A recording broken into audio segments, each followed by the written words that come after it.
become of the narcissist when they get older?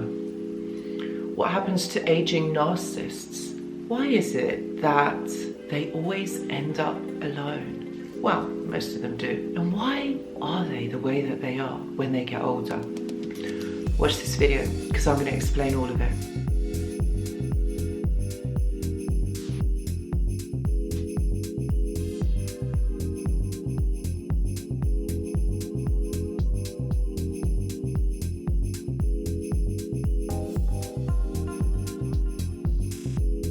Hello and welcome back. I hope that you're all doing really well.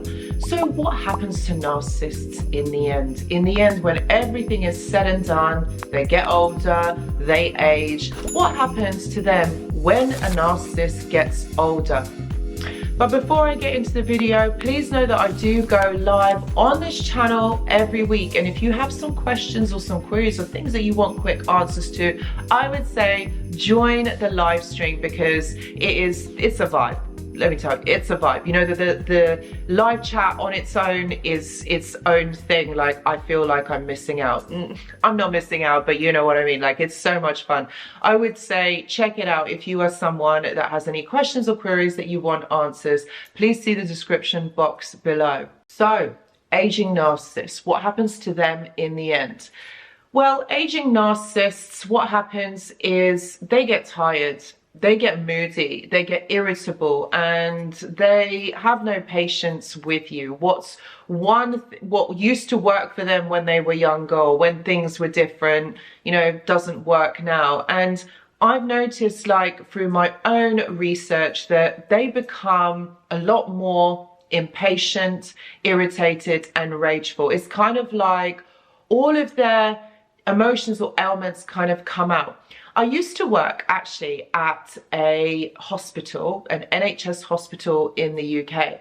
And one of the nurses there said to me, because we used to work on palliative care and in dementia.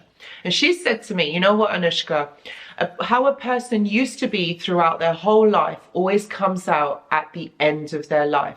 And what she meant is, whoever they were, whatever they were like, whatever their personality, their beliefs, their values, their morals, all of that is highlighted in the end stages of their life. And I find that to be really true. So if you think about it, let's apply that theory to the narcissist. Okay, how they have been all of their life, that is going to get amplified and highlighted towards the end of their life.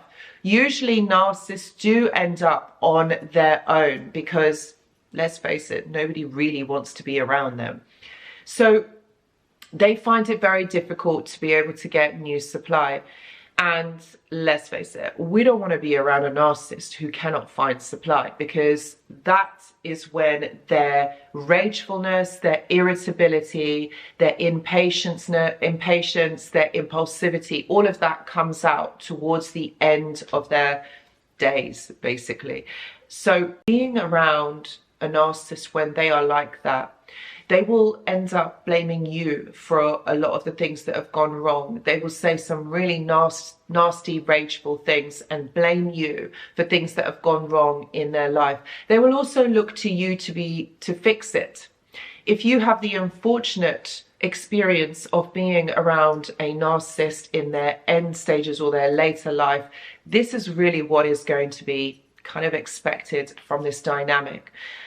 Narcissists will find it difficult to get supply towards the end because they don't have the patience. They don't have, for example, the looks that they once did. They don't have that same magnetism that they once did. They also don't have patience. So all of their impulsive behavior, all of their anger, the ragefulness, that will all come out.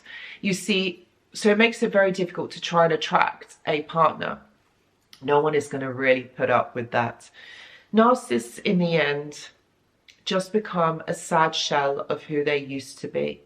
It's almost as though karma takes its toll, so to speak. But also, it's not the fact that they look back in their life and think, oh, I've just been such an awful person and I've done all these bad things to people. I don't think that they recollect and actually think like that. I think that they become sad and sorrowful for themselves because they can't do what they used to do. They're kind of used to being able to get their needs met of other people around them. They kind of sink more into a depression. Their anxiety is a lot more heightened at this time because they're not getting their needs met. So they will go into these cycles of oblivion, of destruction. A lot of them do turn to different substances or alcohol to be able to remedy that feeling, or to kind of cope with what's going on for them. Remember, narcissists can't self-soothe. So they can't regulate their emotions. When you're impulsive, when you're rageful, when you're angry at something in the way that things have turned out for you, you're going to become more irritated with yourself. You're going to become more angry with yourself. And that is really the ending for the narcissist. They actually end up alone. Nobody wants to be around that. Nobody wants to put up with that. Even like family members have said that it's really difficult being around someone who has been kind of narcissistic. Even though it was difficult before, it's going to be worse now. And so all of that comes to the surface. And I feel like that is a true representation, what that nurse said to me at the hospital. I know that I noticed that when I was working with certain patients who had dementia, but also diagnosed with personality disorder. A lot of them were on a lot of medication to help them to cope on a daily basis. And you know what it's like when you're on like really heavy medication, sedative medication, that doesn't, it does help to a certain degree, but it doesn't calm the anger. It doesn't calm the frustration that the narcissist will be feeling at that time. And it's almost like they have these outbursts to try and get to you, to try and get your attention. Remember, that's also attention. That's also supplying negative attention. And you see, that's what they kind of like. They kind of want, any type of attention, any kind of focus, any emotional validation that they can get, they will get it, whether it's positive or negative. But towards the end stages, when they get older, it's usually more negative because, like I said, they're not able to get positive regard, emotional validation from others as easily as they used to. And I feel like in a way, that's really sad that those are the end stages, but a lot of you will say, Anushka, this is their karma. They deserve all of this. And whilst I know that that is true, please know that they are suffering in their own way. All of these things that they have represented to you throughout of their life, things that they have done to you, which is completely and utterly unforgivable. This is their end.